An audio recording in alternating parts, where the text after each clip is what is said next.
If you talk to economists and business leaders, they are obsessed with growth. They look at China's growth in envy and demand infinite growth on a finite planet. But what do they mean by growth? Simply GDP growth. GDP, however, is just a measure of all goods and services produced and sold in a year.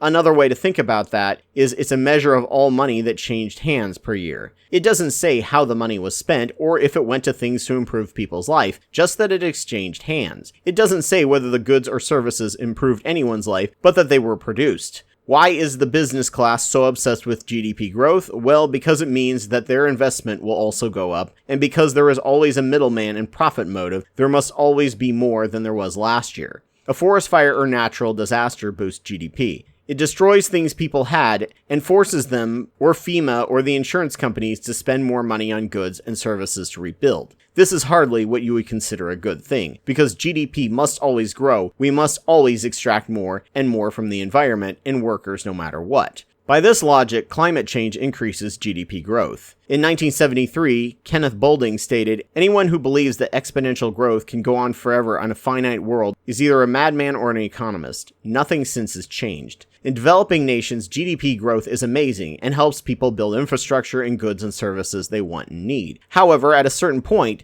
people kind of have what they need and want. Growth becomes a very diminishing return. Because of this, in the 1970s, both Richard Nixon and Milton Friedman believed that by 2000, people would only have to work 20 hours a week, and by people they meant mostly men as breadwinners. There's a reason why in the Jetsons, George complains about having to work 2 hours a week. However, instead of machines reducing our workload and our needs are fully met, the rich created a mix of advertising for things we never needed, and bullshit jobs that produced no actual value. Anthropologist David Graeber coined the term bullshit jobs in his book of the same name. These are the following. Number 1, flunkies, who serve to make their supervisors feel important. Receptionists, administrative assistants, door attendants, store greeters. Number 2, goons, who act to harm or deceive others on behalf of their employer or to prevent other goons from doing so. See lobbyists, corporate lawyers, telemarketers, public relations specialists. 3, duct tapers, who temporarily fix problems that could be fixed permanently. Examples are programmers repairing shoddy code, airline desk staff who calm passengers with lost luggage. Number 4, box tickers, who create the appearance that something useful is being done when it's not. Examples are survey administrator, in-house magazine journalists, and corporate compliance officers.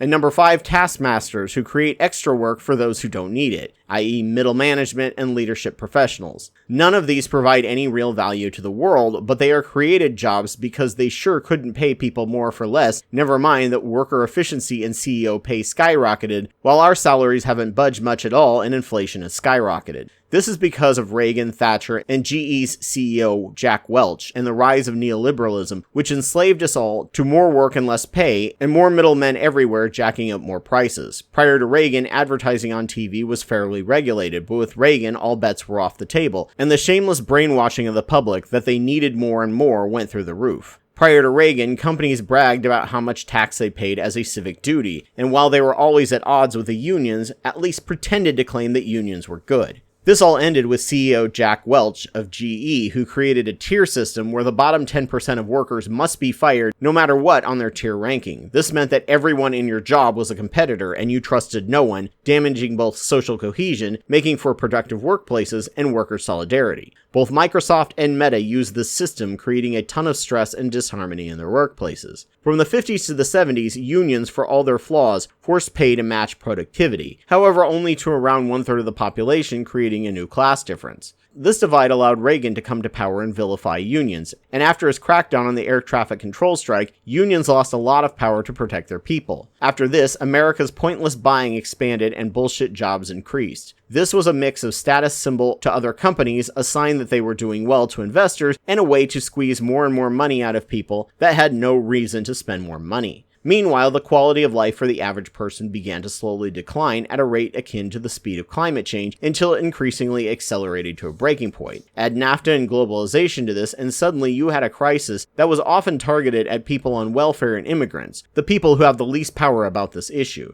But what if that was fixed? What if you were happy with what you had? What if you made enough to enjoy life? A sustainable solarpunk economy will rarely grow, but become more stagnant, if not decline, as people now have enough to lead healthy, happy lives. A sustainable or donut economy will create a massive reduction in GDP.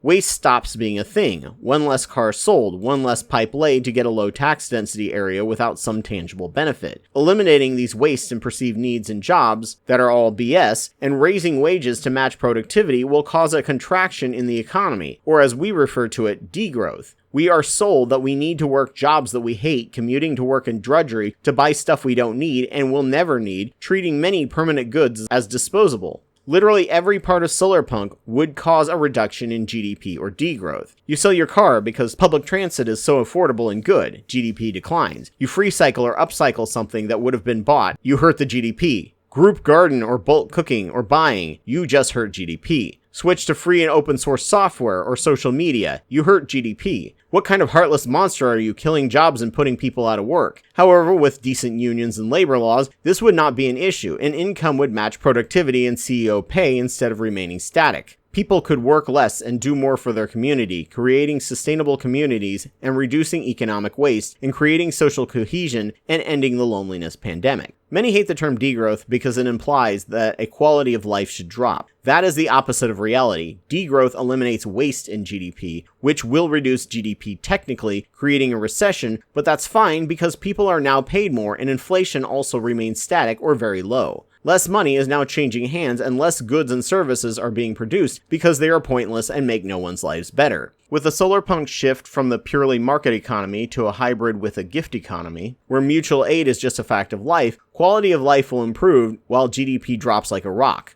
Urbanism makes the amount you have to spend to travel a fraction of what you needed with a car. You just made the recession worse. We already have everything we need and could often eliminate the middleman by letting the government take care of it with no profit margin like healthcare. People would end up paying half of what they would on the private market. Now that you make more, but have to spend less on inflation or monopoly price gouging, such as the internet, even though the rest of the world spends 10% of the amount we do, you now have the time and money to work less and enjoy your free time with travel and hobbies.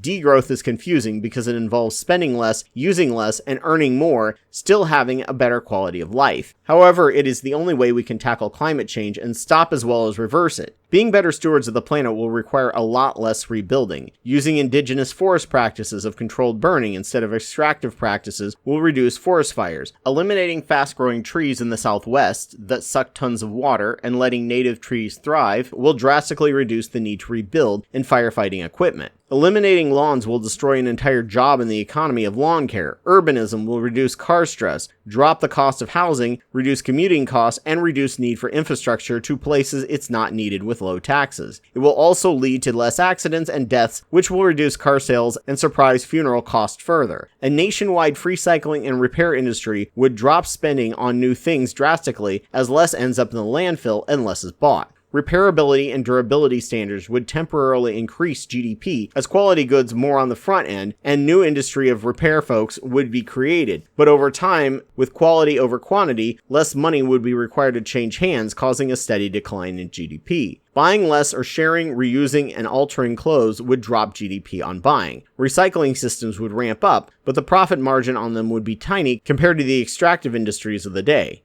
Less cars and less unhealthy food and more walking leads to less air pollution, obesity, and sedentary lifestyles, which will drastically reduce medical costs. Fossil fuel companies will die out, killing off that monopolistic source of GDP and replaced by renewables, which are driving GDP right now, but over time will drop as electricity gets cheaper and cheaper, overall the infrastructure firmly in place. Use of free and open source software like Linux and Mastodon, especially if given more government grants like Europe is doing, will kill much of the abusive tech industry. AI, which is the future no matter what, will not be overhyped and won't be shoved into things and places it's not needed, and if DeepSeek is actually telling the truth, can have its power consumption reduced over time, which will reduce both the need for AI and AI we do use will be energy efficient. Food forests, food sharing, bulk cooking, bulk buying, and urban permaculture will eliminate a lot of costs and waste, especially with food rotting in the fields that no one's picking. People having more time on their hands because they get paid enough to live off of working less will allow people to replace spending with doing for themselves and their community. But at the moment, we're all too exhausted and just trying to keep our noses above water, not to end up homeless, a thing that also should not be a thing. We barely had it in the 1970s, and free housing cost a fraction of the cost of paying cops to either check on them or forcefully throw their stuff away or move them out because they make the city less enjoyable to live in, paying for overcrowded homeless shelters that often have contagious things in it, and paying for emergency care caused by exposure to the elements. And lastly, with sustainable communities, many social ills die out that are caused by loneliness. Drug and alcohol abuse and addiction drops drastically when people feel they have a place they belong. They don't need to escape reality anymore. This drops the drug trade and treatment. No one needs to own one of everything, cutting down on spending that was never needed.